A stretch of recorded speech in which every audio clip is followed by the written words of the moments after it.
আমাদের Digha tour complete হলো।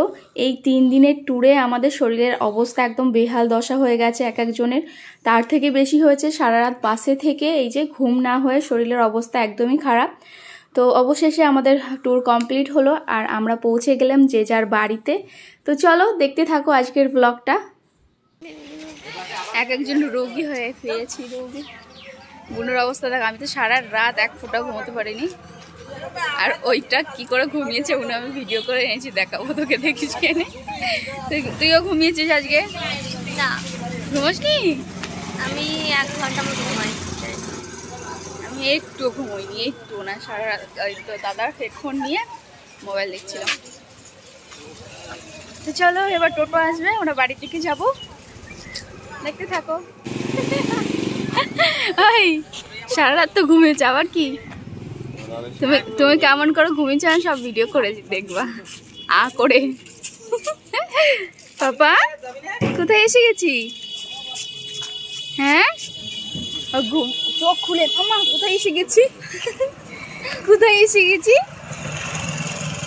লুকাচ্ছে দেখ, এসে গেছে।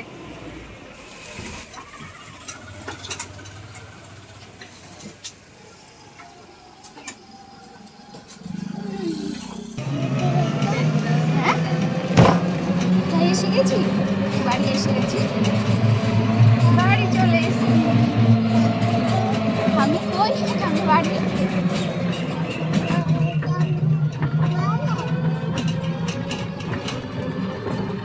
তো এই যে টোটো ধরে আমরা চলেছি বাড়ির পথে। আর সকালবেলায় যেহেতু দেখো লোকজন এখনো উঠেও পারেনি, একদমই সকাল ছিল আর মিষ্টি মিষ্টি হাওয়া দিচ্ছিল, ভালোই লাগছিল বসে থাকতে। আর আজকে বাড়ি ফিরেই তো আমি আমার বাবার বাড়ি গেছিলাম, তো সবটাই তোমাদের সঙ্গে শেয়ার করেছি, দেখতে থাকো। তো চলে এসেছি আমরা বাড়ি। আর আমাদের বাড়ির এই রাস্তাটা দিয়ে যেতে যে কি ভালো লাগে, দেখো চারপাশটা একদম সবুজে সবুজে ঘেরা। সকালবেলায় তাও অনেক ভালো লাগছে। তো চলো যাই। কালকে রাত্রিবেলায় যে অবস্থায় ছিলাম সেই অবস্থায় কিন্তু বাসে উঠে পড়েছিলাম। আর আমার ছেলেকে দেখতে পাচ্ছ একটা চ্যান্ডো গেঞ্জি পরা, আর আমাকে দেখতে পাচ্ছ এরকমভাবে বাড়ি ফিরতে কিন্তু আমার একটুই কেমনই লাগছিল, যেহেতু আমি এরকম পরে মানে গ্রামের বাড়ি তো এরকম পরে অভ্যস্ত নই, ওই জন্য।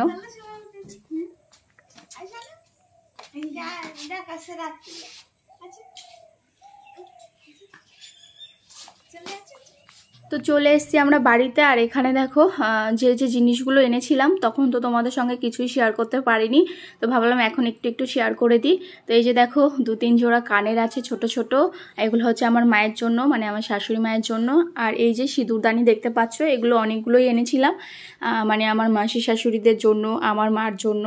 আর এই যে দেখতে পাচ্ছ শাখা এনেছিলাম 2 জোড়া, মানে 2 মায়ের জন্য, আমার শাশুড়ি মায়ের জন্য 1 জোড়া আর আমার নিজের মায়ের জন্য 1 জোড়া। তো এইগুলোই টুকিটাকি আনা হয়েছে, আর তেমন কিছু আনা হয়নি। সোমাংশের জন্য কয়েকটা পেন নেওয়া হয়েছিল। আর এই যে আমার সৃষ্টি সোনা আছে ওখানে, তো সৃষ্টি সোনার জন্য এই মালাটা নিয়েছি। আরেকটা নিয়েছি আমার মামার মেয়ে আছে, ও ছোট অনেক, তো ওর জন্য আরেকটা মালা নেওয়া হয়েছে। তো এই টুকিটাকি কেনাকাটা হয়েছে, বেশি কিছুই কিন্তু কেনাকাটা করিনি। আর আমার জন্য বা নিজেদের জন্য কিন্তু তেমন কিচ্ছু কেনাকাটা করিনি, কিছু না। তো তারপর দেখো এই যে রেডি হয়ে গেছি, একদম গরমে নাজেহাল অবস্থা, রেডি হয়ে গেছি বাবার বাড়ি যাওয়ার জন্য। আর এসে না একটু রেস্ট করারও টাইম পাইনি, সকাল সকাল বেরিয়ে যাচ্ছি, কেননা সোমাংশকে আবার নিয়ে যাব, ওই জন্য ভাবলাম মানে একটু রোদ বেশি বেরোনোর আগেই বেরিয়ে যায়। তো ওইদিকে মাকে পাঠিয়েছিলাম আইসক্রিমওয়ালাকে ডাকতে, আইসক্রিম এসেছিলো, তো মা দেখো ওখানে দাঁড়িয়ে গল্প শুরু করেছে। আর এইদিকে আমার দিদার শরীরটা একটু খারাপ ছিল, দিদা ঘুমোচ্ছিল ওখানে আমাদের ঘরে। আর এই যে বরমশাই, ও রেডি হয়ে গেছে, ওরও চোখে দেখো ঘুম, সারা রাত তেমন ঘুম হয়নি, ওই জন্য তো মানে রেডি হয়ে এখানে বসে বসে ঝিমোচ্ছে। আর ও যাবে আমাদের পৌঁছাতে, মানে ওই বাড়িতে, আমাদের বাড়িতে। আর তারপর ফাইনালি আমার মা এই যে আইসক্রিমওয়ালাকে ডেকে নিয়ে এসছে, গল্প টল্প করে অনেকক্ষণ বাদে। আর তারপর এই যে আমরা সবাই মিলে আইসক্রিম খেয়ে নিচ্ছিলাম। এখানে ভাই ছিল, মা ছিল, তারপর আমিও ছিলাম। তো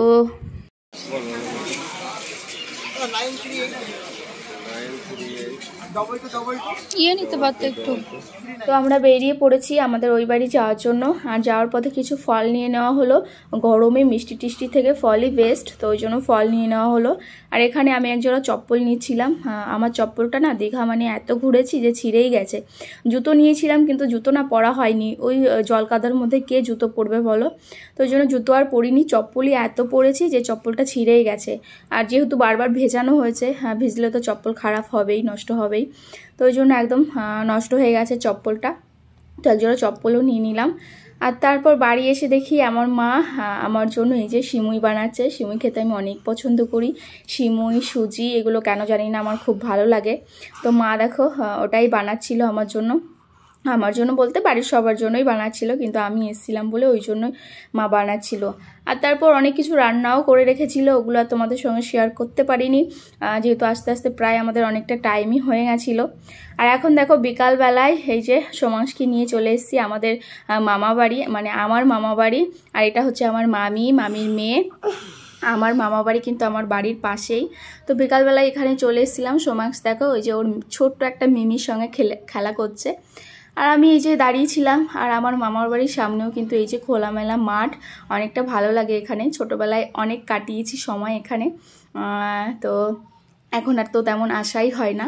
আর এই যে দেখতে পাচ্ছ আমার মামা বাড়ি এটা। আর এই যে হচ্ছে আমার কিউটি পাই দিদা। আমার দিদা কিন্তু অনেক কিউট, দেখো এত বয়স হয়েছে তাও কত কিউট, তাই না? তো দিদা দেখো এখানে হাসছিল, আমি ক্যামেরা করছিলাম ওই জন্য বুঝতে পারছিল না।